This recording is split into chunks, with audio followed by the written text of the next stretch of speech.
Hi everyone, welcome to this other video in this series.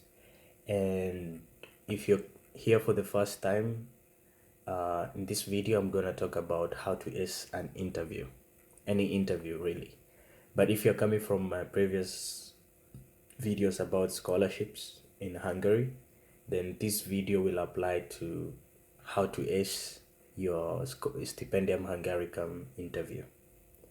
So it can apply both ways really. This is generic advice on how to ace any interview, but the examples will be geared to those who want to get the Stipendium Hungaricum scholarship.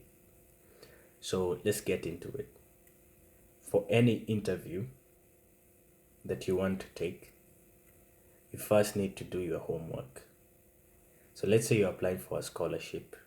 You need to know what the scholarship entails, what the agreement is, what are the parties involved, what are the expectations.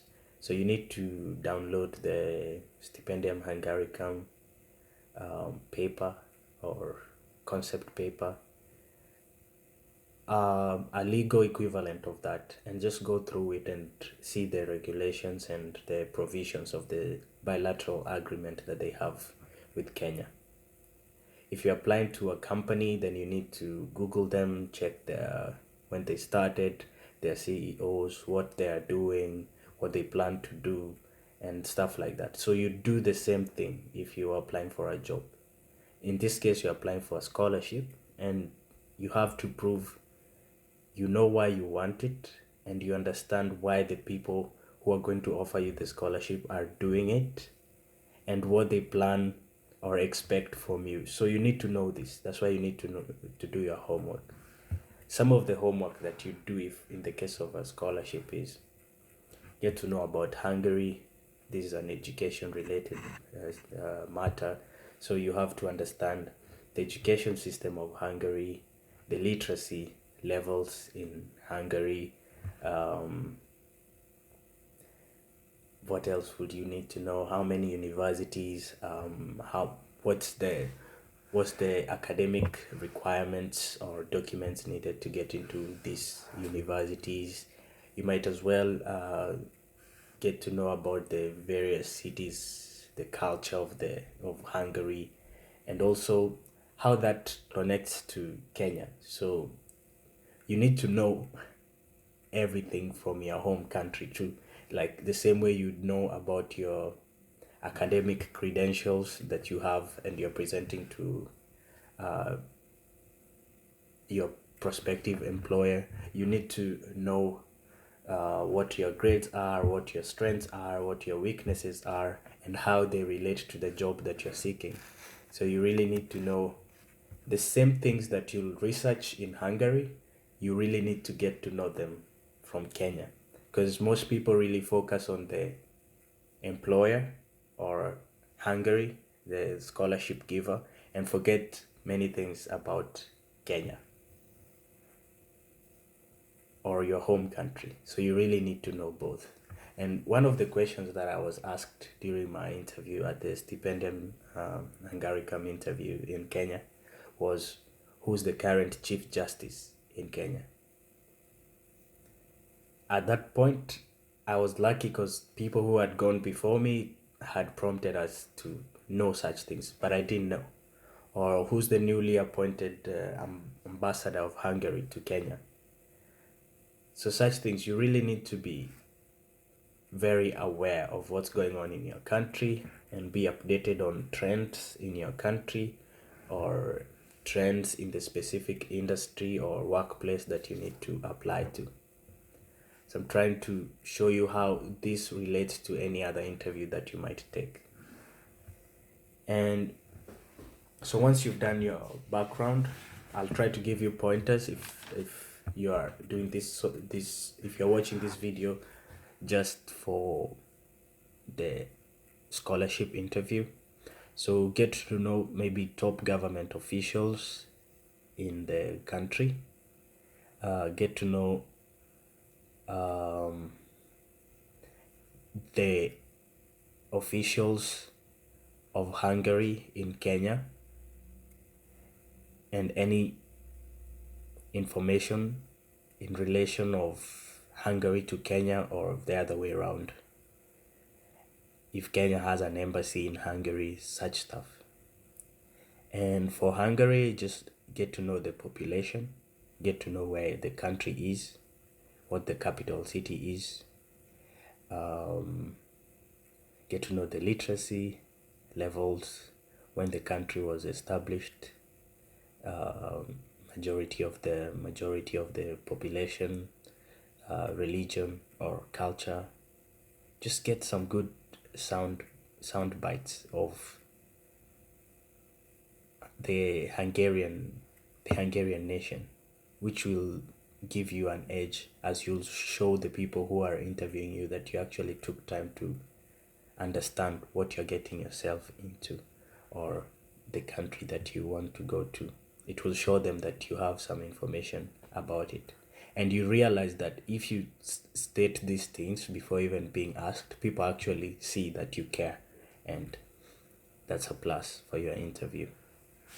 So let's say if it was a company, you can say, oh, I know this company. I've seen news and read some articles that you're doing A, B, C, and D, and I see that as it relates to the vision of the sustainable development goals, you're really in line with them, and I'm very, very amazed by what you are doing. Yeah, so I'm really glad to be here to be interviewed by you and potentially join you in this great movement that you're, such type of stuff. Yeah, I really hope it makes sense. You can also ask for more clarification, obviously, in the comment section. I can do a more based video. And how to answer behavioral questions. So this is purely facts based part of the interview. For that's more external. But now they want to ask questions about things you can control, and that's your behavior and yourself. Now this is when they really want to get to know you. So make sure you display yourself in the best light. The common question is, what are your weaknesses? Most of the time, it can be really enticing to say that one of your weaknesses is that you work so hard and you're the best in everything that you do, but everyone understands that you're human. There's definitely something that you're working on, and that's what you want to concentrate on and maximize. Show that you're self-aware of your weaknesses and you're working on them. Maybe you can say, let me use African time. So you are not so good at time management, and this is something that you've been working on, and lately you set an alarm or 3 alarms, or you use the calendar to set specific times for different things, and you make sure you are there to it. And if something is not done within its timeline, you leave it in the backlog and come back to it when you have more time. So this way you've been able to manage your time more effectively. So in this way, you've shown that you're self-aware of the situation and you're taking action to achieve a result. And this brings me to the best way to answer behavioral questions. There are many videos on YouTube about the STAR method, STAR, STAR method of answering behavioral questions. If you internalize it, you'll ace every behavioral question asked about you. So S stands for situation. You state the situation as it relates to the skill that is being asked. And then T stands for task, a task in hand that applies to the specific situation. A stands for the action that you took to achieve the task, and R relates to the results that you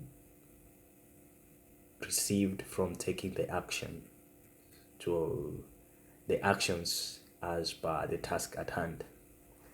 So I'll give an example. Let's say they ask you tell us about your leadership skills, and give examples if possible to show us that you're a team leader or you have leadership skills. So for example, if you're coming straight out of high school, you can say, in high school, I was tasked with the mandate to conduct our first ever science congress project. And our school had never participated in these projects. So it was up to me to find out how best can we participate and achieve the best that we can. So the task at hand was to organize teams according to various projects or subjects. And I, with the help of my supervisor, my teacher, and other people, helped organize meetings and trainings. You can state the frequency, maybe weekly or every night after preps or dawn, anything really. I organized this, and with this organization of these teams and daily training, we managed to come up with 7 teams in computer, business, chemistry, biology, and even mathematics. And in the end, we managed to have 3 teams qualify for the national level competition and 1 team winning at the national competition. Hypothetical story, but as you can see, you highlighted the situation.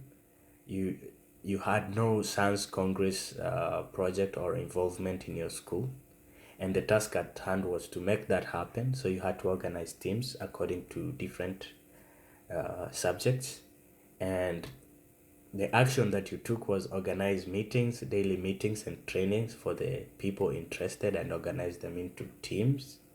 And the result was 7 teams qualified for the nationals, whichever number, and 1 even won at the national level.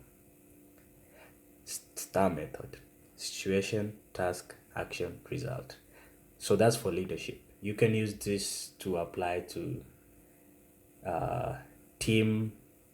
teamwork, initiative, urgency, speed, hard work, working under pressure, tenacity, and many other life skills. So the video is getting too long, but I'd say these are the things that you really need to ace any interview. Do your homework for the factual part of the interview, and for the behavioral questions, be creative. Of course, use real examples, realistic examples, and use the STAR method for that. Use the STAR method to your advantage. Thank you. Have a nice day, and don't forget to subscribe.